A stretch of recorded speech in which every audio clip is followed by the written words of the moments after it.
ಅಕ್ಕಿ ಕೊಡದಿತ್ತನ್ರಿ ರೇಷನ್ದಾಗ ನಾವು ಹೋಗಿ ಸಣ್ಣ ಇದ್ದಾಗ ತೊಗೊಂಡ್ ಬಂದಿನಿ.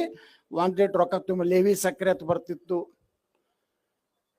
ಇದೇ ಸಿದ್ದರಾಮಯ್ಯನವರು ಇದೇ DK ಶಿವಕುಮಾರ್ ಏನ್ ಹೇಳಿದ್ರು, ಲಸಿಕೆ ಇದು ಮೋದಿ ಲಸಿಕೆ ಐತಿ ಹಾಕೋಬ್ಯಾಡ್ರಿ, ಹಾಕೊಂಡ್ರೆ ನಿಮ್ಮ ಗಂಡಸ್ತನ ಹೋಗ್ತದ, ಲಕ್ವಾ ಹೊಡಿತದ, ಮತ್ತ ಕಿಸಿಲಾಕ ನೀವಿಬ್ರು ರಾತ್ರಿ ಹೋಗಿ ಯಾಕೆ ಹಾಕೊಂಡು ಬಂದ್ರಪ್ಪ. ನೀವು ಜೀವನ ತುಳಿಬೇಕು, ರಾಜ್ಯದ ಜನ ಸಾಯ್ಬೇಕು. ಮೋದಿಯವರು ನೋಡಿ ಎಷ್ಟು ಜನರನ್ನು ಸತ್ತು ಹೊಡೆದ್ರು.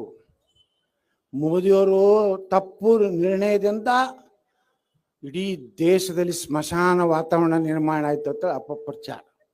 ಇವರಿಗೆ ಸ್ವಾತಂತ್ರ್ಯ ಪೂರ್ವದಲ್ಲಿ ಇದೇ ಮಾಡ್ಯಾರ ದಂಧಾ. ಇವರು 8 ಮಂದಿ ಭಾರತ ಪಾಕಿಸ್ತಾನ ಡಿವೈಡ್ ಆದಾಗ